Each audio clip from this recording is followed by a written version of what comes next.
Bagaimana kita mau wujudkan bonus demografi kalau kemampuan kita untuk mengolah kecerdasan dan kecerdikan dibatalkan oleh kebudayaan sok paham, pura-pura paham, pura-pura paham, fufu paham.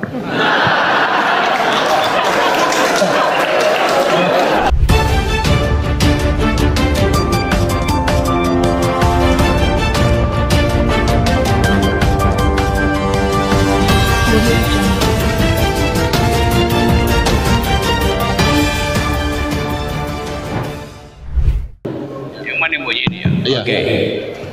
Oke, terima kasih. Ya betul itu, saya pengurus panjat tebing karena saya suka panjat tebing. Oh ya, itu saya bawa pulang medali emas di Paris. Tapi tetap saya dianggap penghujat negara. Oke lah. Ngomong-ngomong soal gunung dan tebing, satu waktu saya naik ke Gunung Talang. Gunung Talang di Solok. Oke, coba kita bikin pantun dulu ya. Gunung Talang ada di Solok. Di Bukit Tinggi ayam berkokok. Agus Salim diolok-olok. Tapi tetap ia merokok. Ya.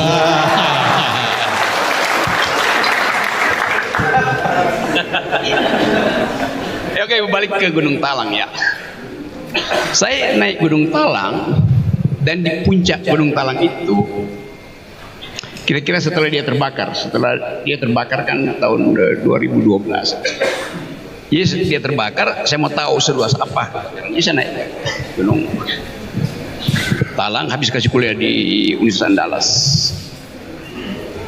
Di Gunung Talang saya masih lihat sisa-sisa kebakaran, pohonnya hangus semua.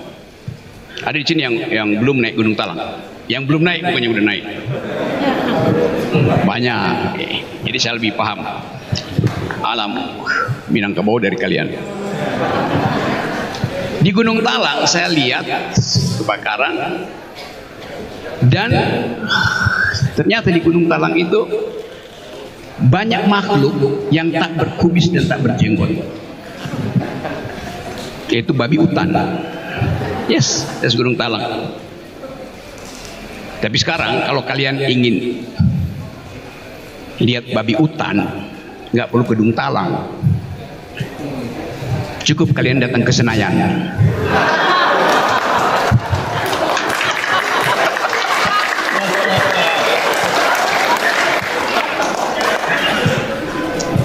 Oke, kita coba ulas sesuatu yang dibebankan pada saya, yaitu mengolok-olok dengan akal sehat.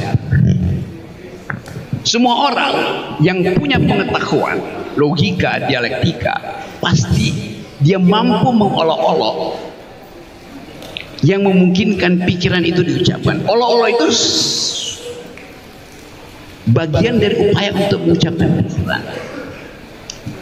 Jadi mulailah dengan mengolok-olok tuh. Saya mengira dengan agak cepat-cepat bahwa Haji Agus Salim, karena dia kelebihan pikiran maka dia mampu mengolok-olok. Itu yang penanda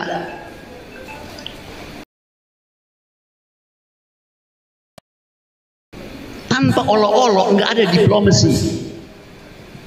Kekuatan dalam diplomasi ada mengolok-olok, menyindir secara abstrak, sehingga orang tertawa di otaknya, bukan terbahak-bahak. Itu namanya ilmu yang dipelajari oleh Agus Salim. Oh, saya punya kedekatan dengan Haji Agus Salim. Serius, cuman 20 meter dekatnya. Karena beliau tinggal di Jalan Haji Agus Salim nomor 72 di Jakarta. Saya tinggal di nomor 92. Serius. Saya tinggal di Jalan Haji Agus Salim dekat Gereja Teresia, dan keluarga Haji Agus Salim ada di situ. Tapi itu bukan karena Haji Agus Salim masih punya rumah di Menteng, bukan karena dia dapat izin tambang. dari Bahlil. Karena diberi oleh pemerintah. Dulu dia tinggal di apa namanya, dekat kali di Gajah Mada, belakang Gajah Mada. Itu betul cerita itu. Ya. Jadi sekali lagi kita mau terangkan sebetulnya apa yang membuat ide-ide dari Agus Salim tentang percakapan diplomatik gagal hari ini. Anda bayangkan, ya ambil aja bagian itu. Kemarin Pak Prabowo pergi ke Cina, lalu keluarlah joint statement bahwa Indonesia dan Cina bersama-sama akan mengevaluasi klaim tentang batas laut di Cina Selatan. Joint statementnya bunyi begitu. Lalu timbul keresahan di publik Indonesia dan publik internasional. Buat apa Indonesia harus bikin joint statement yang memungkinkan Cina mengklaim lebih jauh? Bukankah klaim Cina itu tidak ada dasarnya dalam hukum internasional? UNCLOS. Jadi terlihat bahwa Indonesia justru dungu karena mempersilahkan Cina untuk meneruskan klaimnya.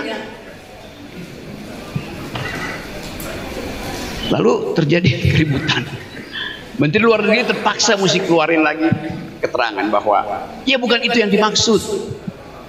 Ini cuma soal pretext katanya untuk memungkinkan ada semacam orientasi baru mengeksplorasi Cina Selatan yang isinya adalah gas dan minyak. Jadi bayangkan kesalahan membuat statement itu menimbulkan keresahan di Asia Pasifik sana. Karena yang resah bukan sekedar pengamat apalagi militer yang menganggap bukan kami udah bela, kenapa bikin kesepakatan yang memungkinkan Cina punya argumen lagi untuk duel di Cina Selatan. Kan kita udah menang sebetulnya. Ada dasarnya Cina bikin klaim terhadap 19 apa namanya itu, line dash itu. Yang resah sekarang Filipina, Malaysia resah, Brunei resah, Vietnam resah, Jepang resah, Korea Selatan resah. Karena dianggap Indonesia akhirnya menyodorkan peluang bagi Cina untuk menjadi raksasa di Asia Pasifik. Itu satu cara untuk kita membaca. Kenapa kita tidak punya keahlian seperti Agus Salim untuk mendiktekan sesuatu dan mampu mempertahankan argumennya bahkan sebelum joint statement itu dibuat. Jadi kita belajar bahwa kemampuan diplomasi itu memerlukan kecerdasan otak dan keahlian bersilat lidah. Saya kira itu yang kita pelajari dari Brother Haji Agus Salim. Kemampuan untuk membaca lebih cepat, dua langkah, dan dia siapkan jawaban itu sebelum musuhnya itu melangkah lebih jauh. Itu yang saya terangkan. Kemampuan kita didasarkan pada keinginan kita untuk menghidupkan perdebatan. Di dalam kebiasaan tiada perdebatan, kita sekedar menerima fakta-fakta itu tanpa mencerna. Itu dasarnya. Tadi seorang penanya kagum dengan yang dilakukan Arif. Hal yang sebetulnya sangat standar, yaitu Arif punya kemampuan untuk mengolah imajinasinya dan membenturkan dengan problem yang bakal dia hadapi. Jadi diantisipasi dalam skenario. Saya kira diantisipasi bahwa kita akan pertanyakan fungsi anak kecil itu apa, sebagai narator atau sebagai komunikator sejarah. Kan soal-soal ini nih. Jadi kita lihat bagaimana kurikulum pendidikan kita tidak lagi mengajarkan dialektika, didaktika. Akibatnya yang ada sekarang adalah para demagog, bukan para pedagog. Satu-satunya pedagog yang tersisa di negeri ini adalah Pak Fasli Jalal.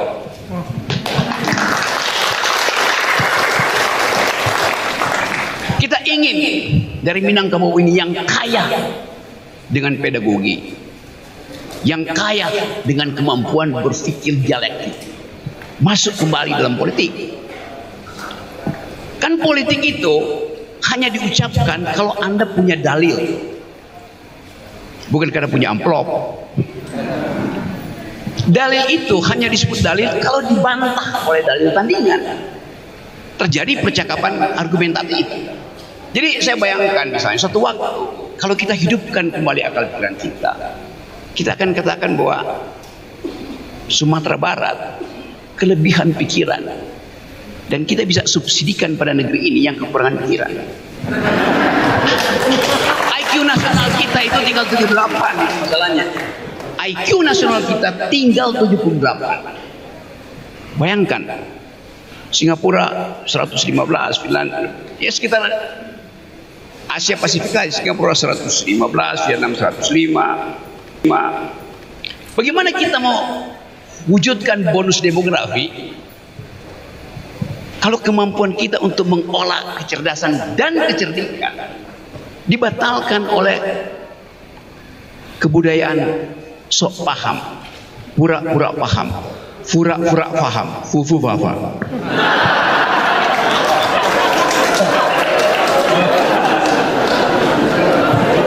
Gimana? Saya udah jadi Haji Agus Salim belum? Ya, pura-pura paham. Bayangkan misalnya keributan dalam bidang pendidikan hari ini. Dalam 2 hari ini ada debat habis-habisan mempersoalkan keinginan proposal program yang diucapkan oleh si pura-pura paham bahwa anak SD mesti dilatih berpikir matematika. Guru-guru tahu soal itu. Dari mana tiba-tiba ada ide? Coba saya agak jauh sedikit nanti jatuh tuh dia. Anak jatuh.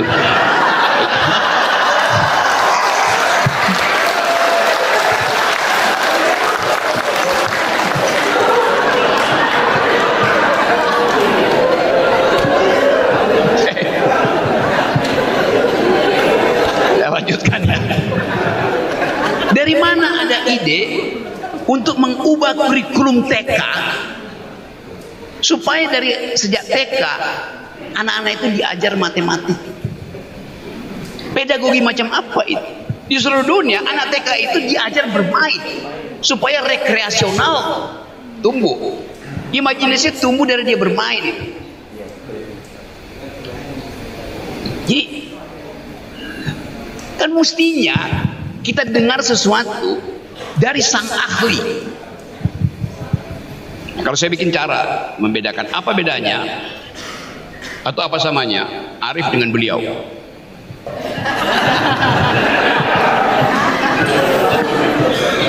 Yes, agak keras. Abang Arif pura-pura benar paham, dia pura-pura paham. Itu akibatnya kalau orang pura-pura paham.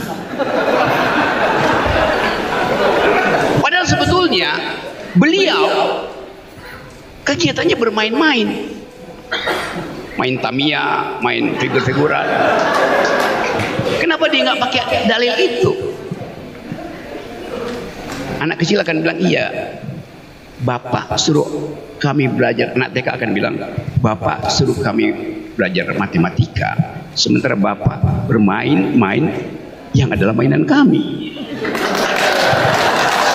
Kan bermain-main itu di usia formatif itu.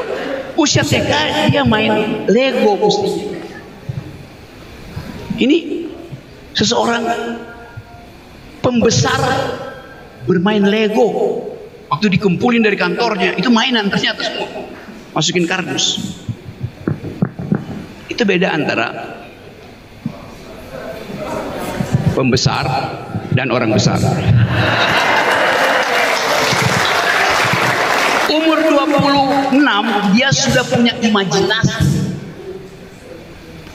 punya skrip di kepalanya untuk diproyeksikan ke layar lebar.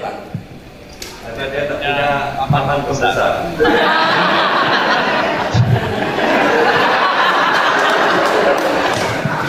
Jadi imajinasi itu datang dari kehidupan yang sifatnya dialektis. Dia nggak, tadi ditanya dari mana, dari buku, enggak. Dia mendialektir sendiri pikirannya. Kata dialektika itu lekat dengan Tan Malaka. Logika, madilog, materialisme, dialektika, logika.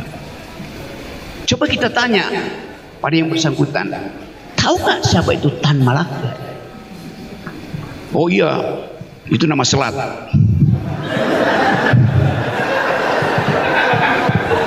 Apalagi kalau kita tanya, do you speak madilog? Pedagogi awal negeri ini ditulis oleh orang Minang. Logika, materialisme, dialektika. Itu yang memungkinkan kita mampu diingat sebagai bangsa berpikir. Orang yang belajar logika akan tahu di mana jebakan-jebakan analisisnya. Orang yang belajar dialektika tahu kapan dia harus menggeleng supaya terjadi percakapan. Pikiran hanya disebut pikiran kalau ada pikiran yang menentangmu. Demikian juga dalam pedagogi, dalam didaktika. Guru hanya disebut guru kalau dia mau mengkritik pikiran muridnya. Murid hanya disebut murid kalau dia mau mengkritik pikiran gurunya. Di ruang kelas kesetaraan argumen itu ada antara guru dan murid. Jadi jangan halangi murid untuk mengkritik guru. Biarkan murid itu mengkritik guru.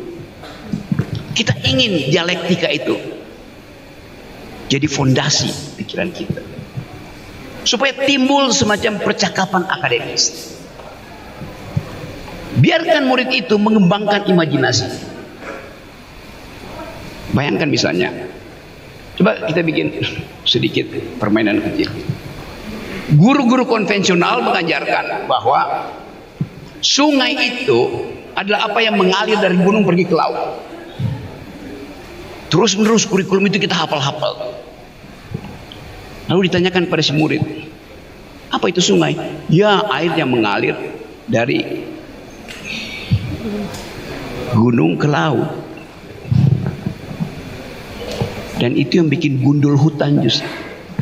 Karena airnya nggak sempat mampir di pohon, langsung pergi ke laut. Anak yang cerdas akan bilang bahwa sungai itu adalah air yang naik dari akar pohon ke ranting daun, lalu berubah menjadi energi oleh matahari, fotosintesis terjadi, oksigen diproduksi siang hari, CO2-nya bereaksi dengan hijau daun, lalu di situ tumbuhlah energi. Jadi ada sungai yang mengalir horizontal, ada sungai yang naik vertikal. Maka kita ubah cara berpikirnya. Sungai bukan sesuatu yang mengalir horizontal, ada yang naik vertikal. Bagaimana mungkin? Pembuluh kapiler di pohon itu namanya sungai. Kecil-kecil bahkan tak terlihat. Tapi dengan efek itu ada penghijauan. Jadi kalau Anda menebang pohon, artinya Anda membendung sungai.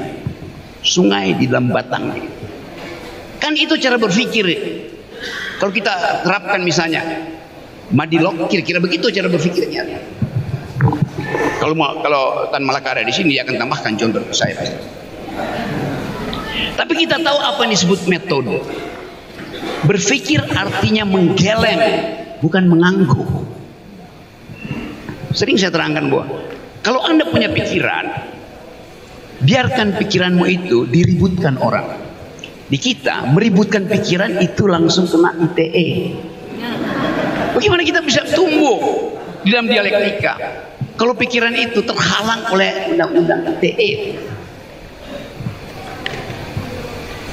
Anda punya pikiran dalam bentuk puisi, film, tesis, disertasi, harusnya ada yang mengkritik. Kritikus film, kritikus puisi, kritikus narasi, kritikus disertasi. Itu baru kita sebut ada tukar tambah pikiran. Kalau pikiran Anda dalam bentuk film, puisi, disertasi, buku, tidak dibicarakan orang, maka isinya itu adalah doa. Doa tidak boleh dikritik. Ini mari kita rayakan memperingati 70 tahun Haji Agus Salim punya Tuhan lagi. Kira-kira begitu kalau kita satiriskan. Setelah mengembara di dalam dimensi filosofi, mengembara membaca perjalanan sejarah ilmu pengetahuan yang membuat dia meragukan Tuhan, Agus Salim akhirnya menemukan semacam penjelasan akhir, itu agama. Tapi dia peroleh itu setelah dia eksplorasi seluruh pengetahuannya dengan imajinasi, dengan logika dan seterusnya. Jadi dia menerima Tuhan ketika dia tahu bahwa eksplanasi terakhir tidak mungkin dia terangkan lagi. Dengan logika yang koheren itu dia terima facticity, the ultimate being yang kemudian disebut sebagai Tuhan. Kita nggak pernah tahu yang dia imajinasi dia tentang Tuhan itu sama dengan kita. Kita nggak pernah tahu. Mungkin dia punya imajinasi yang lain. Tetapi bahwa ada fundamental explanation pada akhirnya itu yang dia terima sebagai dasar untuk mulai menerapkan prinsip-prinsip kehidupan yang beradab. Kita bisa pakai cara lain. Tapi yang penting metode Haji Agus Salim memutuskan untuk menjadikan agama sebagai salah satu hal fundament untuk memperpanjang peradaban. Itu yang menyebabkan dia diundang di mana-mana. Kan itu dasarnya.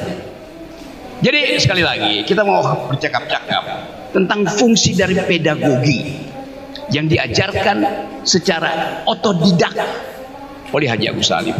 Beda dengan Pak Hatta, Muhammad Hatta yang belajar metodologi di Eropa, yang menghasilkan ide tentang sosialisme, tentang kooperasi, tentang human solidarity.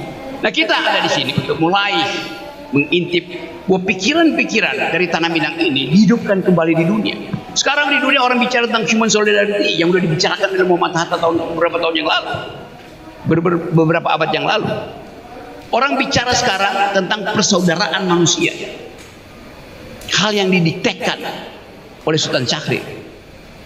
Orang bicara tentang hak-hak buruh untuk menghasilkan kemakmuran yang ditulis dalam risalah-risalah tajam oleh Johan Syahrusa. Jadi kita kembali untuk memikirkan sesuatu yang belum tereksplorasi tapi mengendap dalam sejarah pengetahuan kita. Jadi kita lihat kontrasnya. Kita ingin ada upaya untuk menggali kembali pikiran-pikiran bermutu. Sementara seseorang yang baru pulang ke Solo kembali ke dunia publik dengan mulai membagi-bagi BLT lagi. Anda lihat kontrasnya.